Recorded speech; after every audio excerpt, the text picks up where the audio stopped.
Today, we're going to be talking about congruency. And I mentioned this a couple of weeks ago on our call, and I really think this is a topic that we really want to apply to different things. So, of course, with our spinal correction mastery call this morning. So today, what I want to share with you is congruency in everything that we do, but we're really going to apply this to our systems and our technique. And I think you'll find this is really going to be a good self-reflection time because I'm going to ask you guys some questions, and I'm going to ask you to participate through this call just to share some ideas and share some thoughts on things that are just going to open our minds up to help us to think a little differently about what we're doing and how we're positioning ourselves in our office for patients to get the right idea, or the patients, so that patients get the idea that we want them to get about what chiropractic is and what we're delivering. Okay. So I created this definition here, and I looked at a few different definitions of congruency, and I really like this one because it says congruency refers to alignment. Well, we as chiropractors are all about alignment. So congruency and chiropractic really intermingle together. And I truly feel that congruency is something that I talk about all the time. Kim and I talk about this. I talk to my kids about this, in that you have to have core values, core philosophy. You have to have a purpose and a direction. And everything that you do for your life to be successful in every aspect has to fall into that purpose, direction, and core values. So everything has to be congruent, because as soon as you start living your life with an incongruency, things break down. And I mentioned this on the call a couple of weeks ago. So this is where we really have to analyze our systems in our office and what we're delivering in chiropractic, because you'll see the most successful chiropractors, the most successful chiropractic offices have systems in place that are very, very congruent. If you guys have incongruencies in your systems and your practices, your practice, that really creates an unsustainability, and it'll never, like, your practice will never grow. People will never stay around for the long term if you continue to have these incongruencies. Okay, so here we go. So congruency refers to an alignment or harmony between one's beliefs, actions, and values. In the context of success, congruency means ensuring that your goals, actions, and behaviors are all aligned with your core values and principles. This alignment fosters integrity, consistency, and authenticity, which are the key ingredients to building and maintaining a big practice. Okay, here we go. So, chiropractic philosophy and technique. Well, congruency really starts in chiropractic with our philosophy, with our principle. So really, what is the principle of chiropractic? Well, if we can truly adopt the fact that the principle of chiropractic is that there is this universal intelligence that exists in all matter, not just human matter, all matter, that continually gives us to it its properties and actions, thus maintaining it in existence. And every person itself, every human being, has an innate intelligence, which is a subsection of that universal intelligence that allows us to function and heal from the time that we're conceived to the time that we die. If we can adopt that, and this is something that I did in my practice, for 30 years, that was our whole goal in practice, was to help people understand that philosophy. And so trying to set our systems up, our patient education, our technique, our re-examinations, everything that we delivered had to be in line with delivering that philosophy, so people would resonate with that. And I think we were really successful at that because we built a really strong core wellness-based practice where people stuck around for a long time. And that just helped our practice grow, just naturally grow, without really putting a tremendous amount of effort into trying to acquire new patients or just gain new ones. It just naturally grew because there was a minimal amount of churn, or minimal amount of people that quit. Okay. All right. So, but here's the difference. And this is why I put it this way. The principle of chiropractic is all about removing interference to allow that power that's in the body, that innate intelligence in the body, allow it to be fully expressed with no interference. The principle of medicine, however, and this is the big difference, and we really want you guys to get this because this is where it all begins. The principle of medicine has nothing to do with that.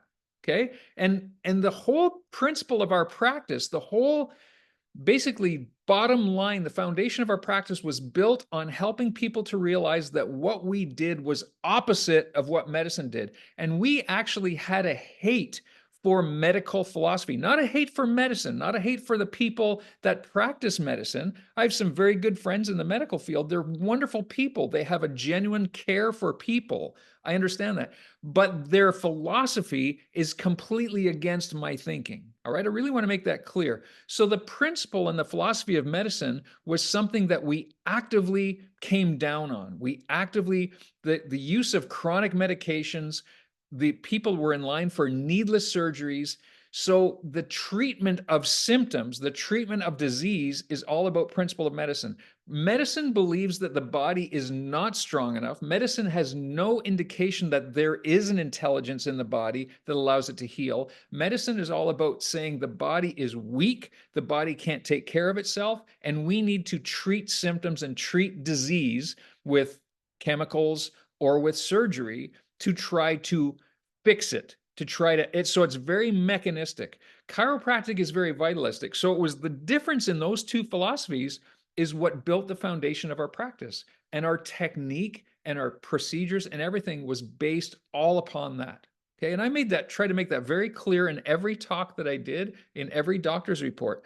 So how does that relate to technique? Well, so basically, what we tried to do is we tried to line up our technique for the correction of subluxation. And I've got here, how important is subluxation? Well, subluxation in chiropractic it really sets chiropractic apart. So whatever you do in your practice, if you can identify yourself with the correction of subluxation, and I'm going to say, it doesn't matter what you got taught in school about subluxation, how to define it, what it was, does it exist, does it not exist, all that stuff. The fact is that our profession was founded on this principle. So whether you buy into it now or not, it still was founded on this principle. So my suggestion would be is that use this principle, use this term as much as you can because it sets you apart. Healthcare is provided by so many different people. There's physios, there's medical doctors, there's massage therapists, there's osteopaths. There's a number of different practitioners that treat symptoms. We can do something completely different. And so subluxation sets us apart. So in our patient communication, our education, our technique, our systems, our procedures, if we can use that to again create this congruency and set us apart, that is the basis for a long-term, lifetime wellness-based successful practice. It really is. And I've seen this over and over and over again. And this is really the principle that helped us build this great big practice for such a long time that just started to run itself. So it really does pay a huge attention to your technique if your technique is all about correcting subluxation and how you monitor and objectify the correction of that subluxation. Okay. So that's what we're going to kind of talk about today. So remember the public perception. What is the public perception when they come to chiropractors? Well, we are treaters of pain. That's what the public thinks. The public thinks that chiropractors are just molded into the whole healthcare system, along with the medical doctors and massage therapists and physios and everybody else that treats symptoms, that treats pain. So that's what they think. So we have to be very articulate and very good at helping take that perception from one end of the spectrum and bring it to the other end of the spectrum, okay? And if we can put that into our systems and create that congruency in that patient education, that's where you build a lifelong warrior patient. Because here's the thing, people are looking for that. They might not know it. They might not be able to say, this is what I'm looking for, but they are looking for something different. The world is tired of the general medical system. Everybody knows that the pharmaceutical industry has been created to make money, and to make money at the expense of people's best interest and health. Everybody knows that on some level. Unless you have a significant number of shares in a pharmaceutical company, most people will agree with that thinking, with that concept. So for you to be able to help to tell them and support and give them the strength and the authority to say, your body knows exactly what to do. As long as we remove the interference, your body is designed to heal. And we've put the systems in place and we have the techniques to remove the interference to help your body heal, people go, why didn't somebody tell me this before? That's where you start creating more of your patients. So we have to change that public perception. So our positioning is we need to become correctors of cause.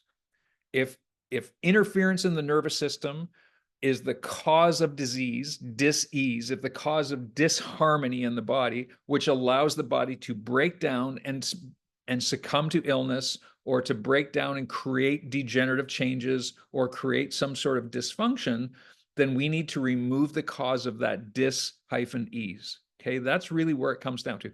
So we have to come back to, so where's it start in our marketing? Now, I mean, for all of those who are doing marketing, and I think most people on the line here are doing some level of marketing, we really need to be strategic in the fact that if we're marketing to try to attract people with symptoms, which is the mainstay of marketing, it's preying on their pain, lower back pain, neck pain, headaches.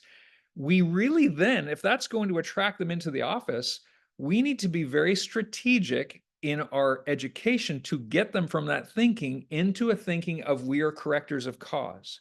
So this is why, and I know when we talk about marketing, one of the strategic things that we try to do and we talk to our clients about, we talk to you guys about, is we need to start with positioning ourselves as a corrector of cause. It can't all be symptom based. There has to be some level of positioning your office to share with people that you do something different. And that's really, really important. The language that you use. And here's one thing, here's an example. Many of you may use the term treatment. And I remember talking about this and hearing about this years ago when I was very young in practice. The term treatment refers to providing an answer or providing some sort of a solution to somebody's pain or problem. So to give somebody a treatment means you're trying to treat a symptom. So what we did, and we trained with our team on this, is we took that term right out of our whole language. That was not in our verbiage at all. So we were not going to use the term treatment. We were going to use a corrective adjustment, a chiropractic adjustment, corrective care. It was all about correcting subluxation. So we took that term right out. So start analyzing. So my suggestion is start analyzing the wording that you use to, again, help to position yourself in this place where you're delivering a message that is congruent with what you truly believe in. Procedures. Are your procedures in line? And we're going to talk a little bit about exam procedures and so on, but are your procedures in line to give that message of that congruency? And then here's the biggest thing. Define your boundaries. Be willing to say no. And I just heard somebody talk about this, and this was yesterday. I listened to a video, and it was all about the power of no. You've heard Eckhart Tolle. I think there's a book called The Power of Yes. But the power of no, if somebody wants to lose weight, let's say you decide that you want to lose 20 pounds, or you're coaching somebody on weight loss, one of the first things you have to do is say no to the bad food that's causing the weight gain in the beginning. I mean, you can't think that you're going to lose weight by just putting in exercise and starting to eat less. But if you're still eating, French fries and drinking Coke, you're counterintuitive. So you have to start saying no to some of the things that are bringing down or compromising that philosophy in your practice. So one thing that we did over the years was we decided that we were not going to accept anybody who just wanted to pay as we go, right? That's not what we do. If we're delivering a corrective care type of plan, that can't happen in one adjustment. So why would we allow somebody to come in and pay for each adjustment? And plus it was more expensive to do that. And I would often call people on it and say that, well, why would you, if you're committed to corrective care, you're committed to this care plan, and that would be the initial part of the conversation, but you're not willing to jump on a care plan where you pay by the month or pay in a book of adjustments kind of thing. So we just decided to say no. And it was tough because it became somewhat compassionately confrontational with people in the early stages. But here's the cool thing about it, is that it weeded out people who just truly didn't want to buy into what we were delivering. Because when we allowed it to happen, it created that cancer in our practice. And that's the biggest thing with incongruency, is that you start to attract these cancer cells in your practice.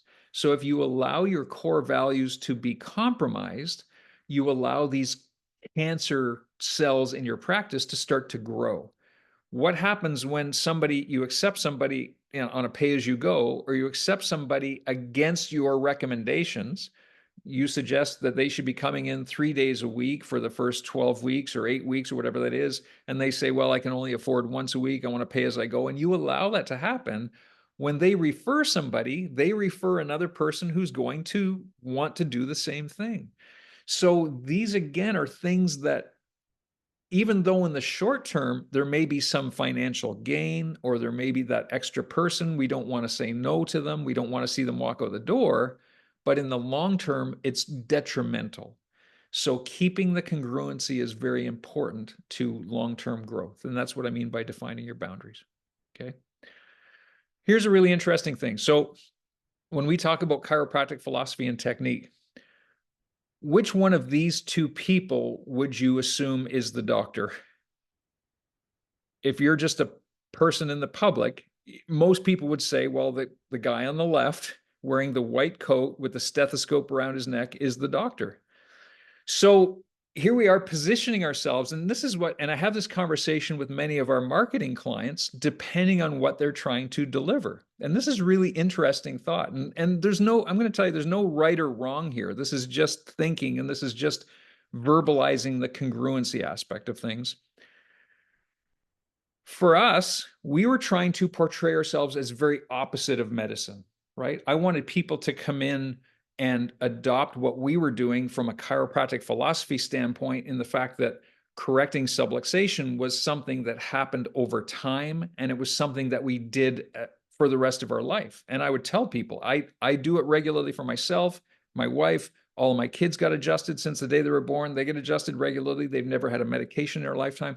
We wanted to portray ourselves as something very opposite of the medical philosophy. Now, we have clients, marketing clients, who do specific, very niche techniques and very niche avatar patients, like neuropathy type patients. And neuropathy, if you've ever been into a chiropractic practice that does just neuropathy, typically the care plans are anywhere from $8,000 to $15,000. They may get adjusted, they may not get adjusted. In many cases, they'll get adjusted maybe once a week at most. Most of the care is done with products at home, red light therapy. They may get decompression. They'll typically get soft wave. They may receive like a TENS machine to use at home. And so that adds up to the care plan, but that's the type of program that these chiropractors are delivering. And now we're marketing for them. And so this is a conversation I have with them. If they're portraying themselves as a doctor who delivers that, it's very different than what we do in a principled or corrective care chiropractic office. If you're in that type of niche, how would you dress? And my suggestion would be dress like the guy on the left. Like you're portraying yourself as more of a medical type of practitioner, fit that niche. And so I do have many clients who actually dress like the guy on the left in their office in a chiropractic. Now, do I agree with it? Not necessarily, but again, I agree with congruency. So whatever you're trying to build in your practice, be congruent in every aspect of that. That's what really builds a good business. And as long as you're still serving people with a heart and honesty and integrity and helping them get better, then great. So if you're like me, I'd be like the guy on the right, and we dress like the guy on the right. In fact, for those of you, I would suggest build a team. And we had uniforms for our team, and all of those uniforms had some sort of a slogan or saying on them to support our philosophy. With perfect alignment, anything can happen. We had, my power is on. We'd have T-shirts or golf shirts or polos, whatever the case was, with some sort of slogan to promote and be congruent with what we were trying to deliver. So that would be something, again, I would talk to your team about, is how are you portraying the visual aspect of what people see when they come into your office? How does corrective care fit into this? Well, in my opinion, when you focus on the correction of subluxation, corrective care is an excellent way to relay that message to people. because especially if you're using x-rays, and I truly believe that if you're practicing corrective care without the use of x-rays, that's struggling. It's like trying to play hockey without a pair of skates on. It, using x-rays helps give you that visual objective tool to actually measure curves and show the person where the damage is, where the subluxation is, where the degeneration is, and then have a plan to get that corrected and actually show them how it's monitored over time. Now, is that the only way to practice subluxation-based chiropractic? No, absolutely not. I mean, I know Shaylin, and I think she's on the line here, she does a tonal type of technique where it's not x-ray dependent, and she may use a thermal scan or a neurological scan, or she may use heart rate variability as an objective measurement.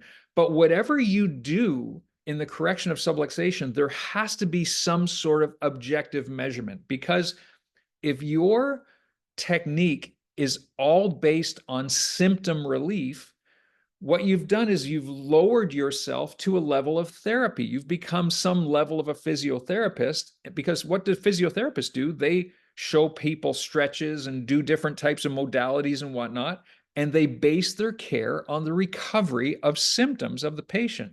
It's not got anything to do with objective measurements. Maybe they might measure ranges of motion and things like that, but typically it's based on pain. When the person's out of pain, they become discharged from physiotherapy.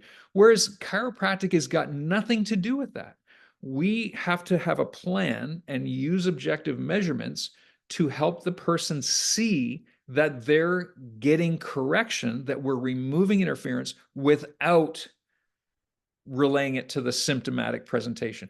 You can have a patient come into your office who is tremendously in pain with all kinds of symptoms, but their spine might be in actually pretty good shape. So maybe they don't need a significant amount of care to shock the body into restoration, to shock the body into recovery, to remove the interference from that nervous system. And on the other hand, you can have a person come in with no symptoms at all and feel pretty healthy, but you take a look at their spine and they're completely subluxated. They got scoliosis. They have a reverse curve in their neck. Their spinal cord is completely crushed, and they think they're pretty healthy. So this is where we have to be very, again, strategic and articulate in our communication and show people, the root cause of their problem.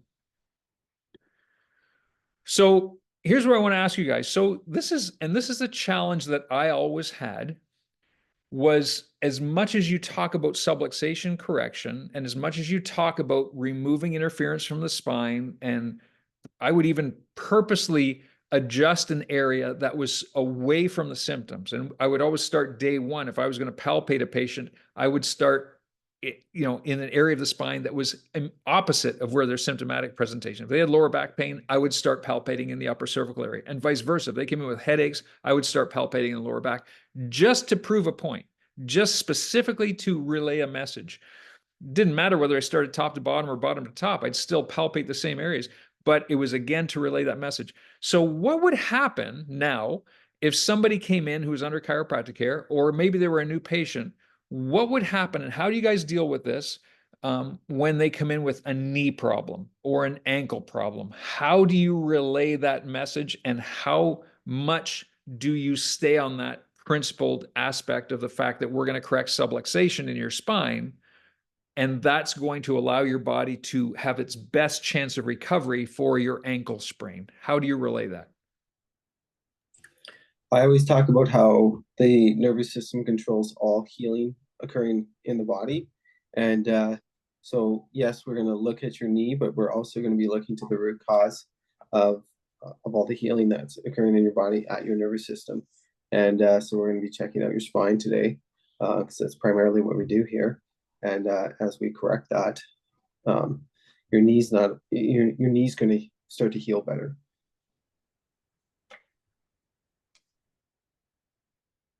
Who else? Anybody else? That's awesome, Steve. Thank you.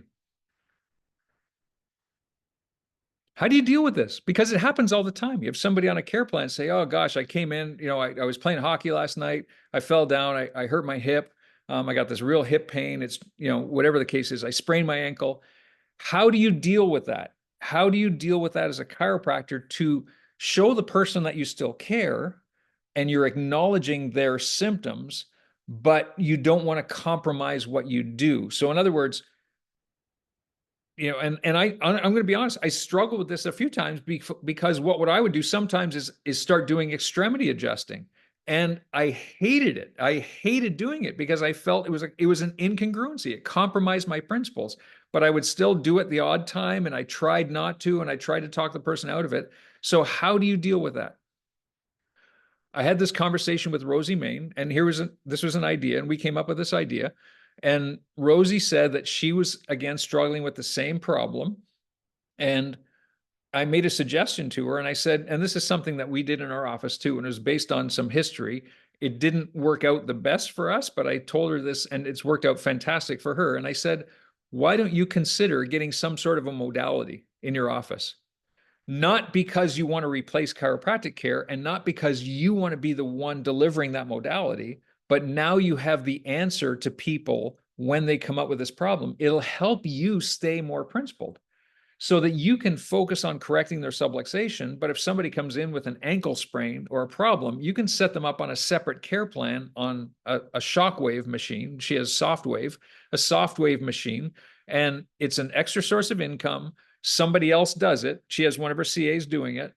And the person is getting some pain relief and some symptomatic changes, inflammation changes, but they're still getting their subluxations corrected. Nothing has changed with their chiropractic care plan. And she said it was the best thing that she ever did because it helps her to focus. So now anytime somebody comes in with a quote unquote, and I want to say this very carefully, a non-spinal related issue in the patient's mind, okay? When they come in with knee pain or shoulder issues or elbow or wrist problems, she has a means to appease them. She still talks principle to them and the fact that this is why we still correct your subluxations, but at least the person is getting some answers as far as symptomatic relief. And she said it's the best thing she ever did. But what we did is we rehearsed how she would go over and talk about that with the patient and how that would flow in the systems of our office. And I know a lot of chiropractors struggle with that specific condition. Anybody else have a concern with that or have a comment on that?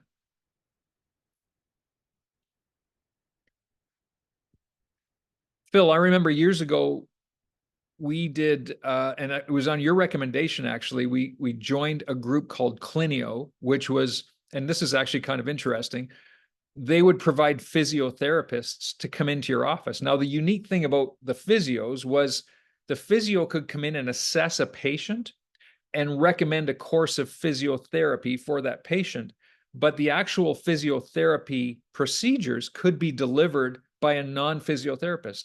So what happened was we actually hired these physios through this company, and they would come in and we had plans all set up for these patients, and they would recommend, a plan for this patient. It was covered under their insurance. So it was a nice source of income. But what happened was, so the physio would recommend a course of care, the person would pay for it, they would get reimbursed through their insurance, and we would have one of our CAs deliver and we would receive a percentage of the care. So it was a nice source of income. But here's the thing. It only lasted, we only did it for just less than maybe 18 months. And it really didn't work because it created this incongruency in our team. And that's where it was like a cancer cell that started to grow in our team. It's like, what are we truly standing for? What are we delivering? So we decided it just didn't fit into everything that we were trying to promote in our office. So we ended up pulling the plug on it after a while. Even though we were making money on it, we just said it just wasn't resonating. It created that incongruency. Phil, you have a comment on that? Yeah, it's we went back to, and it's just like what Justine does. We have physio and massage, and I think that it can keep patients in your office because some of them they're going to get care somewhere else, no matter whether you say or not. And if you can control it, we get so many referrals from our massage therapists because they're into chiropractic corrective care as well, and they know what it is and they help us with it. And that's how I position it, is that this is going to help you correct faster. We don't need to do this, but it will help you feel better and it will help you correct faster. And so that's how I position with the massage directly. And with the physiotherapy, it's more for, we don't use it for the corrective portion of it, but we use it more for just anything they deal with. Like you said, somebody comes in from hockey injury, and that happens all the time. And instead of us taking the time to do things for it, I personally still do some extremity adjustments, but they take like 2 seconds. But whatever your philosophy is, but it takes away from you having to deal with the whole thing. Because most of the time I just say, that's the physio's expertise. Just go, I don't even look at it half the time now. Whereas before I had that in my office. Now, if you don't have that in your office, you can arrange that with somebody. I would recommend, I've even had meetings with other healthcare people, and a lot of them respect your position when you tell them what you do, and you end up getting referrals from them as well. Yeah, cool. And that's the biggest thing is I think you just need to make sure that in your mind and in your communication that what you're doing resonates with your values, and that you can have a system in place that makes that you're making sure that you're serving patients in the right way and not serving them against what you truly believe. So thank you very much, you guys, for sharing.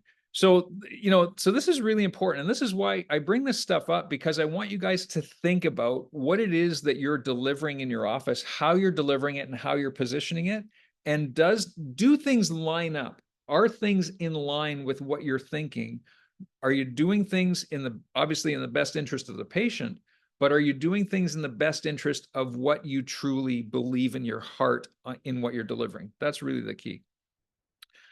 So when we talk about our technique and corrective care and correcting subluxations, examination procedures, and I know we've talked about this many times in the last little while, do we align our exam and our re-exam procedures with our technique, and is everything congruent? So first of all, how do we find subluxation? Well, there's lots of ways to find subluxation. If we're truly corrective-based chiropractors, or if we're removing interference from the nervous system, so whether you're using an activator or whether you're doing any type of corrective care, if your intent is removing subluxation, then there are certain systems in place that we have to use to make sure that we're relaying that message and analyzing the presence of subluxation and the correction of subluxation. So obviously, initial exam, palpation was something that I used very regularly, but the problem is that's very subjective.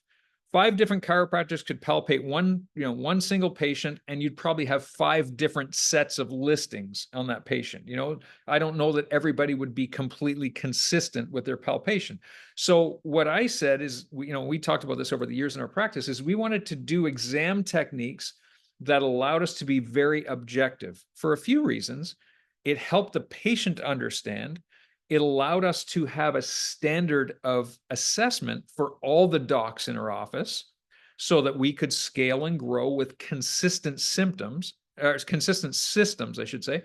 And also from a standpoint of correction of subluxation, we wanted to be able to provide objective measurements that again showed the patient that they were getting better, whether the symptoms were responding or not responding. We wanted to take that equation right away from the whole perspective. So palpation was very subjective. Sometimes range of motion, I would say if you're using range of motion, you need to quantify it. So having a goniometer where the patient would wear and actually recording the measurements of range of motion, because that can be a direct sign of subluxation if you relate it in those terms. Thermography was excellent because it showed how the nervous system was actually functioning. And we use thermography very often, spinal thermography, Insight, or myovision, to show the patient where those nerves were being compromised, where there was nerve interference. And then obviously bilateral scales and relating that to the imbalance in posture and the effect on the nervous system, and how that when there's subluxation, there's postural muscles that are hypertonic and postural muscles that are weak, and that causes the change in the balance. And that's one of the reasons why we wanted to monitor that. Postural analysis, like a SAM unit, spinal analysis machine unit, where they have the grid system and you can move the threads back and forth to actually monitor, as long as it was quantified. And that was a great screening tool as well. Photographs in front of a grid system and then comparing those over time, and X-ray. And again, I would say, you know, X-ray being the most effective way to show people subluxation. And I would say for those of you who are doing a form of corrective care without X-ray, that's a challenge. It really is a challenge. And so, and also too, I would say for those of you who do use X-ray, and whether it's in your office or not, or you're sending out for X-rays, making sure that you have a system of re-X-ray, because taking one X-ray, as a chiropractor, taking one X-ray before care is very important. I felt, oh, that was always very important, even before we started doing corrective care, because just to be able to see the spine and see, and actually my wife had this issue where she actually had a patient with Paget's disease who she denied adjusting them, and they didn't she didn't know that they had Paget's disease, and they didn't know they had Paget's disease, the patient, wanted to come in for an adjustment, and she decided that she wasn't going to adjust the person before she saw the X-rays. Well, sure enough, had to send out for X-rays. She was working in another office, and the patient came back, and sure enough, there were Paget's disease. She could have seriously crushed a vertebral body, or crushed broken the spine, and obviously had to take the necessary steps with that person. So that's why I feel X-ray is a great tool to make sure that, you know, it shows that it's safe to adjust the person and you're not going to cause more problems. But more importantly, I felt over the years is that X-ray was a great way and a great source of patient education, and to again show the objective change in subluxation correction. So that was, again, really, really vital, really important. So again, when we talk about technique and congruency, whenever we do, and this is why I really wanted to bring this up, and the fact that for those of us who are using X-rays to educate people, we have to be very strategic in explaining the alignment of X-rays. And here's one thing: when we start doing corrective care, it's so easy to get into the habit of looking at curves in the spine, looking at degeneration, looking at osteophytes, measuring the cervical curve. And the patient still doesn't get, unless you're very strategic and very articulate in your communication, the patient still doesn't get that it's all about the effect on the nervous system, which therefore compromises that inner intelligence, that innate intelligence in the body, and stops them from healing. So again, it's very important to relay that message when we're looking at X-rays and showing the person X-rays, that it's not about the bones they see in the picture. It's about the compromise of the nervous system and the effect on their ability to heal and function and live a life without problems. That is what is the most important. And that's why I would say, if you guys get nothing out of this talk today other than this one thing, is analyze your patient education systems when you're showing somebody their X-ray, and make sure that you're explaining to that person that these X-rays are a representation of how well your spinal cord, how well your nervous system is functioning, and that is a directly proportional way that your body is healing or not healing. Okay, it's not about the abnormal curves in your spine. It's not about the scoliosis. It's not about the osteophytes or degeneration. It's about how that is affecting the nervous system. Very, very important. And there's a big difference there. So how subluxations disrupt nerve flow. So levels of intensity of care. How do you define your care plan based on what you see? Well, obviously in my opinion, there's 4 levels of care. There's emergency care, right? Somebody comes in very, very acute, and that might be daily. I mean, you might see somebody 2-3 times a day in the early stages. And I would say don't be afraid to do that, because sometimes the body needs that shock to their system. You look at somebody like Tony Nalda, and I know Dr. Corey has adapted this type of approach as well. If that somebody comes in and they might only be in their office for a very short time with scoliosis correction, Tony's got people flying in from across the country, and they might be at his office for 2 weeks. Well, he's seeing them 3 times a day, and they're doing their exercises in between. So in those 2 weeks, they might get 15 different adjustments, or they might get 20 different adjustments, because they're in the office 3 days, 3 times in a day.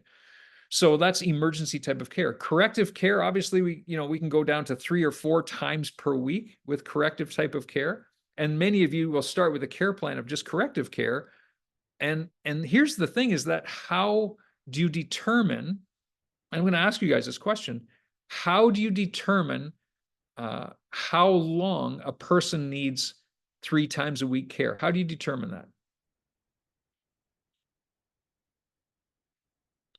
I guess what I'm asking for is, what is the criteria that you use? If a patient's asking you this, what is the criteria you use when you come and say, hey, you need 3 times a week for the first 8 weeks or 3 times a week for the first 12 weeks? If a patient asks you, okay, what's the criteria on that? How do you answer that? I usually use the correction potential x-ray to determine, like, if they're really rigid, they're going to need more. Like if the correction potential x-ray stayed the same or even got a little bit worse, then they're going to need a longer 3 times a week period versus someone who went to almost perfect or something like that. And I shorten that phase for them. Great. Well, awesome. Anybody else? How do you determine that? I guess, and the reason why I'm asking this is that, is this just a standard procedure for you? And I'm asking this from a position of congruency and a position of, here I am, an inquisitive patient. I want to know, what is your criteria for suggesting this for me? Why would somebody need 3 times a week for 12 weeks and somebody else need 3 times a week for 6 weeks? Why is that?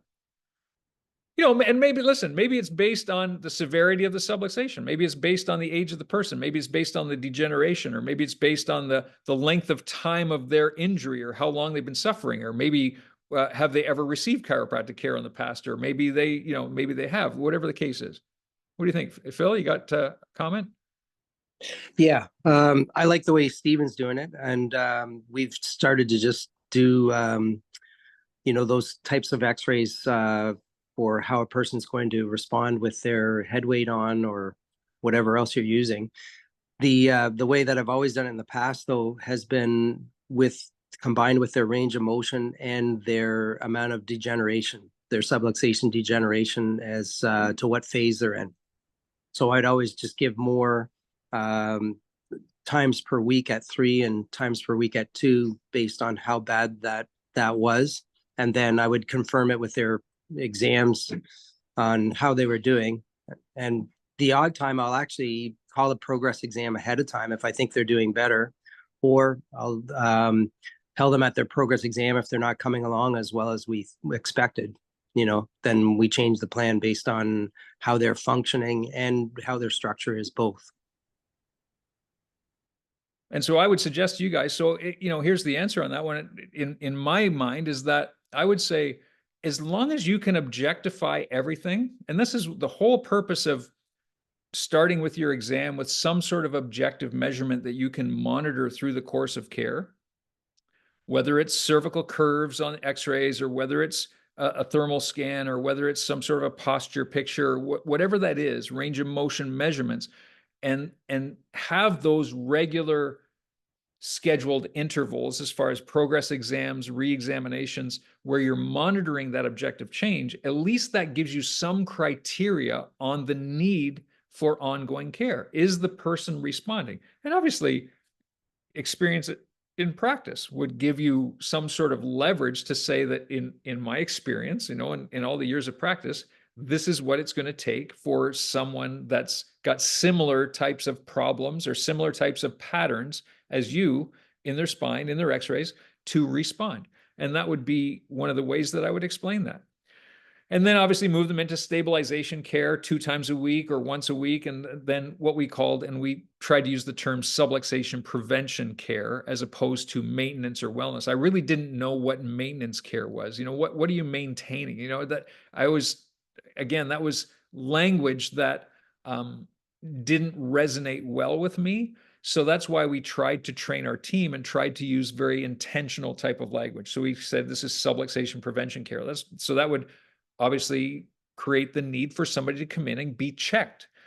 And didn't necessarily mean that they would be adjusted. Most of the time they would be adjusted, but some people would come in once a week and really didn't need to be adjusted like they had been adjusted. Maybe I would only adjust 1 segment or 2 segments versus the 3 or 4 or 5 that we were doing in the past. So I tried to make sure I was very intentional with what I was doing in that regard. And obviously the importance, explaining, having your patient education to explain the importance of regular adjustments for quality of life.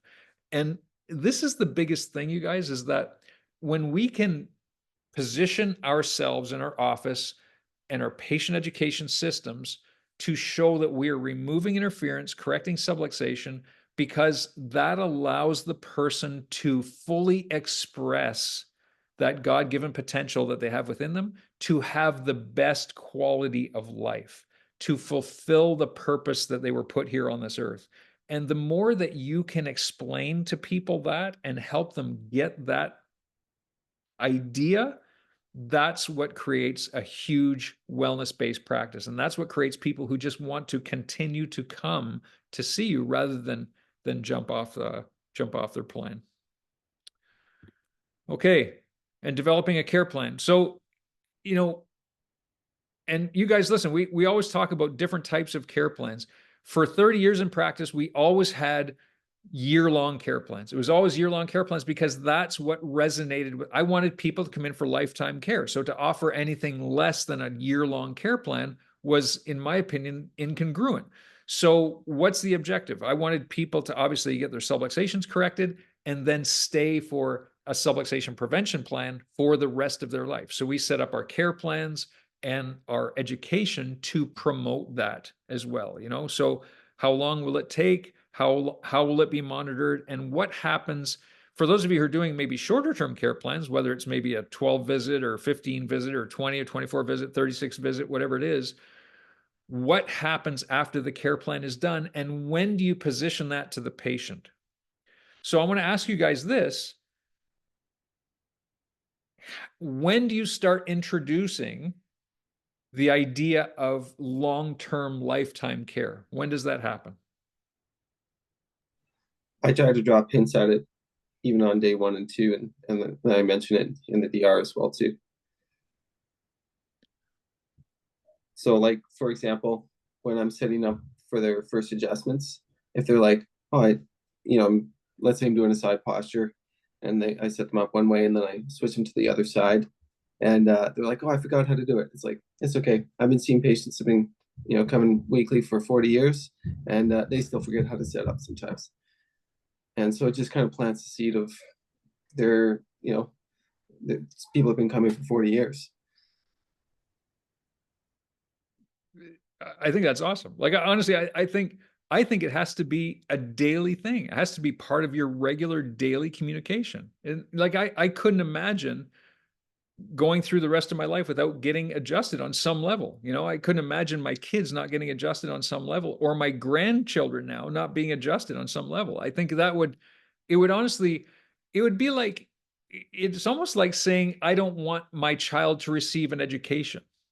It's that same thinking. Like, that would be just, it just doesn't resonate with me to have them not have the ability to be adjusted through their lifetime.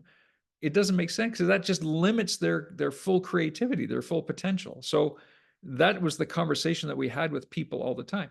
So again, congruency, if that was my thinking, and that's what we did with our family, and that my kids got adjusted the day they were born and were adjusted very regularly through their lifetime, at least once a week, and never had any medication, why would I not suggest that for my patients? So we had that built into our systems, that was a requirement. It was like, seriously, it was a mandatory requirement. And I told people that I'm not going to allow you to leave your kids at home. And so we removed all the barriers. It's not going to cost you anything. You just have to bring them. Doesn't mean they have to start care, but they have to come in and get checked. Because if for some reason you don't do that, I'm thinking either you're a bad parent or you're just not getting what we're saying. If you just don't get what we're saying, you're just not. This is my thinking, right? And I'm not necessarily communicating this verbally with the patient, but my mindset was that if you as a parent can't understand how important this is for your child's development, their health, their longevity, their creativity, and their life, then I haven't done my job, first of all, in explaining it. And number two, if I've done a good job in explaining it and you haven't got it, then there's a disconnect there. So we were so adamant that people got their kids in to at least get checked. Now, did they all start care? Absolutely not. but many of them did. And we had a great family practice as a result of that. But again, that was what we were, it was congruent with our thinking. So we put those procedures in place to make sure that that was happening. And the other thing is too, and I know I talk about this all the time, is that team. So ask yourselves, like, is every single person in your office that works with you in your office, and I purposely say works with you, not for you, works with you because you're all on the same team, are they on a care plan? Are they getting adjusted regularly?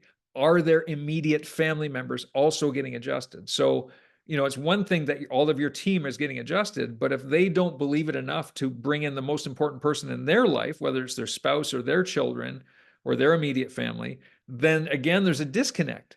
There's an incongruency. So be hard on that, because if that's what your belief and philosophy is, make sure that your team is congruent with that belief and philosophy. That is, again, foundational for a long-term, successful, sustaining type of practice. It has to be congruent.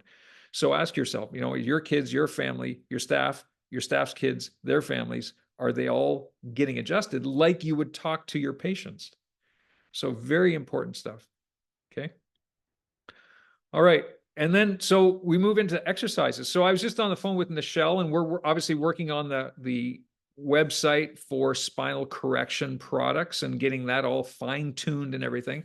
We had a problem with some of the shipping costs and building that into the actual checkout, but that's getting fixed and getting corrected. So we're going to have that ability for you guys to be able to go online and buy your home care exercise equipment from Dr. Steve and Dr. Steve and Nichelle, and make that easy, make that very streamlined.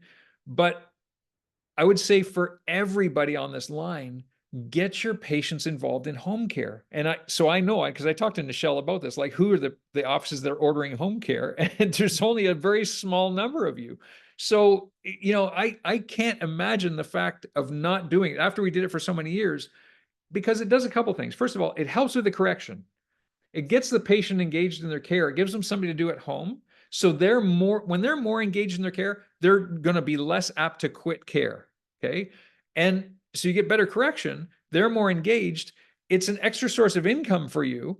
You know, everything fits in line, and it just falls into this whole congruency of what you're delivering. So I would say, if you're not doing home care for at least 75%, 80%, 90% of your patients, ideally 100% of your patients should be doing, even if they're doing sleep rolls or wobbling or, you know, something, whether they do the whole home care kit or not, that's got to be up to you, but they should be doing something, because it keeps them engaged in what you're doing and it gets better correction.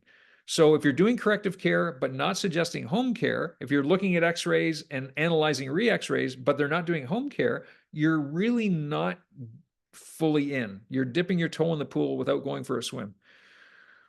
So how important is home care? Very important. And obviously having the tools in your office for them to do proper warm-up, tractioning, wobbling, you know, vibes or weighting systems is really beneficial. Now, some of you don't have the room to do that, but again, that just helps with the whole congruency of what you're promoting.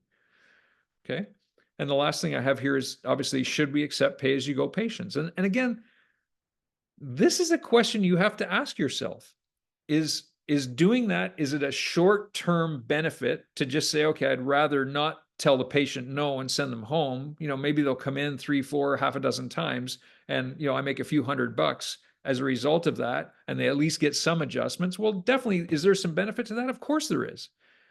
But in the long-term perspective, what does that do to you? What does that do to your team?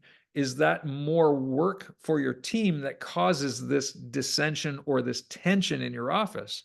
And these are questions that we asked ourselves for years. Is this the right thing to do? Is it not the right thing to do? And I can tell you from experience, when our office was working at its best, when we were having the best results, when we were growing at the biggest rate, when we were maintaining and we had the best vibration happening in our office, was when we completely defined exactly what we were doing, and we were only willing to accept people who wanted to be part of that culture. And we decided to say no to people, and we were very kind in a way, and we had other chiropractors in our local area who would be happy to see them on their terms, without doing an exam, adjusting on the first visit, pay as you go, that type of thing. That's perfectly fine. They're still getting some level of chiropractic care, which is great. It just didn't happen in our office because we knew in our hearts what we wanted to portray ourselves as. And that's when we had our best success. So I can tell you guys, if you can talk to your team about this or really truly reflect on what it is you're delivering, ask yourself, is everything that I'm doing falling into my core beliefs? Then you can start saying, okay, well, maybe I need to say no to certain things to help me to get to the next level. All right, so what is the criteria? We talked about that.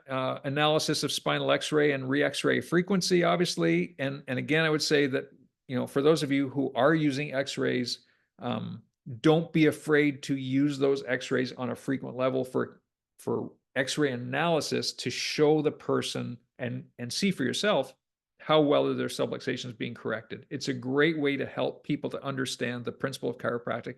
Remember to always relate it back to nervous system interference. It's not about the bones changing shape. It's about how the nervous system is being affected with the change in the correction, the change in the alignment, the change in curvatures of those spinal x-rays, and how that's affecting the innate intelligence within the body.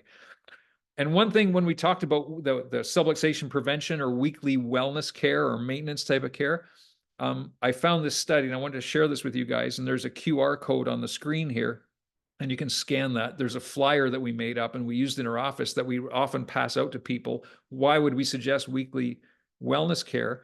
Well, experimental models of osteoarthritis, the role of immobilization by a medical doctor named Tapio Vitamin, this is back in 1987, Journal of Clinical Biomechanics, said that within 6 to 12 days, when you immobilize the spine, so in other words, when the spine becomes subluxated, when the spine becomes locked or out of position, spinal misalignment, subluxation creates within 6 to 12 days irreversible degenerative changes that are seen on x-ray.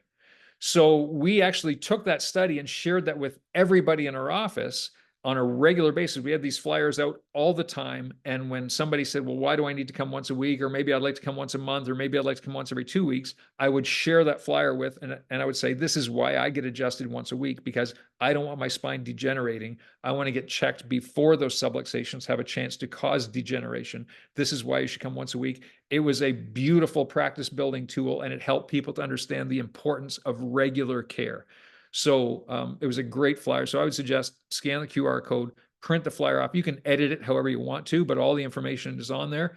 And so it is an editable document. It's a Word document. So, but use that in your office. Have it regularly out there for patients. It's a great way to help patients understand how important regular chiropractic care is.